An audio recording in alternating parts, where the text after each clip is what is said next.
माहेश्वरा गुरुर्साक्षात् परब्रह्म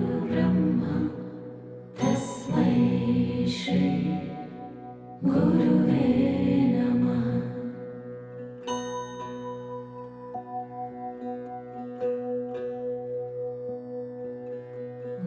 गुरुर्ब्रह्मा गुरुर्विष्णु गुरुर्देवो माहेश्वरा गुरुर्साक्षात् परब्रह्म तस्मै श्री गुरुवे नमः।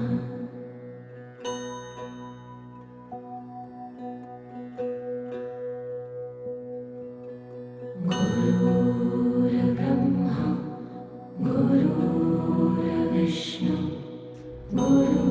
हाय फ्रेंड्स, नमस्कार मेरे प्यारे मित्रों। मैं राहुल निचिते, अध्यापक श्री बलवंतराव यादव हाई स्कूल पेट वडगांव, तहसील हातकणंगले, जिला कोल्हापुर, राज्य महाराष्ट्र। मैं आज आपके सामने इस विषय पर चर्चा करने जा रहा हूं कि कला यानी चित्रकला यह विषय हिंदी अध्ययन और अध्यापन इस क्षेत्र में कितना उपयोगी साबित होता है। यानी आज की चर्चा का विषय यही है कि ड्राइंग सब्जेक्ट हिंदी पढ़ाते समय कितना उपयोग में आ सकता है। सबसे पहले तो मैं एक बात आपको स्पष्ट रूप से बताना चाहूँगा कि आजकल SCERT या NCERT की तरफ से जो पाठ्य पुस्तक बनाए जा रहे हैं उन सब में प्रश्न पत्रिका बंद करके कृति पत्रिका का आयोजन किया गया है।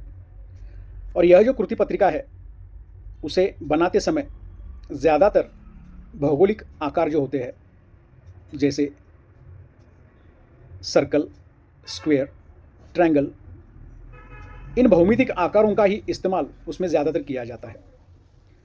बच्चों को जो प्रश्न पत्रिका थी वो काफ़ी अरुचिपूर्ण लगती थी और उसमें उनको ज़्यादा रुचि निर्माण हो, इसी कारण अब ये कृति पत्रिका भौमितिक आकार के रूप में बनाई जा रही है। और हर एक प्रश्न के लिए अलग अलग तरह के भौमितिक आकार वहाँ पर निकालने पड़ते हैं। यानी जिसका ड्राइंग अच्छा है, जिसको स्केच बनाना जल्दी आता है, ऐसा विद्यार्थी अच्छी तरह से भौमितिक आकार अपने हाथों से बना सकता है। दूसरी बात यह है कि व्याकरण के प्रश्नों में जो तालिका बनाई जाती है उसमें भी चित्रकला विषय में जो विद्यार्थी कुशल है, प्रवीण है, वह अच्छी तरह से तालिका बना सकता है। उसमें तरह तरह के रंगों का उपयोग करके वह तालिका काफ़ी सुंदर और आकर्षक बना सकता है। साथ ही साथ आजकल एक नए प्रश्न का उपयोग कृति पत्रिका में किया जाता है उपयोजित लेखन में, यानी रचना विभाग में, वह है विज्ञापन लेखन। यानी आज का ज़माना विज्ञापन का युग माना जाता है। बच्चे इस विज्ञापन की कला में भी अच्छे कुशल बने, इसलिए इस प्रश्न का प्रावधान कृति पत्रिका में किया गया है। तो यह जो विज्ञापन होते हैं वो अलग अलग विषयों पर बनाने पड़ते हैं। यानी घर किराए पर देना है, सिक्योरिटी गार्ड चाहिए, वॉचमैन चाहिए, अंतर्राष्ट्रीय योग साधना शिविर, या छाते का, या हैंड सैनिटाइज़र का, या साबुन की टिकिया का विज्ञापन बनाना।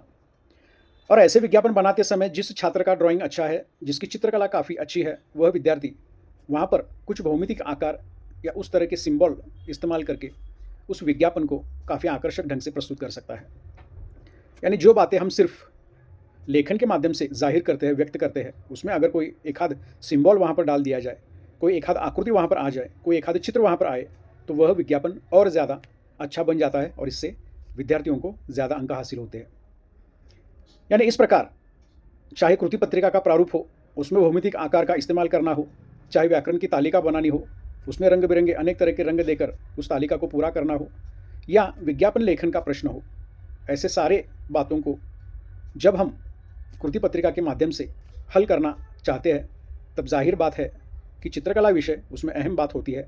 जिस विद्यार्थी को चित्रकला इस विषय में रुचि है, जिसकी चित्रकला अच्छी है, वह विद्यार्थी ऐसे प्रश्नों में ज़्यादा अंक हासिल करते हैं। यानी मैं आपको यही बताना चाहता हूँ कि चित्रकला इस विषय का हिंदी के अध्यापन में भी बहुत ज़्यादा योगदान होता है। धन्यवाद।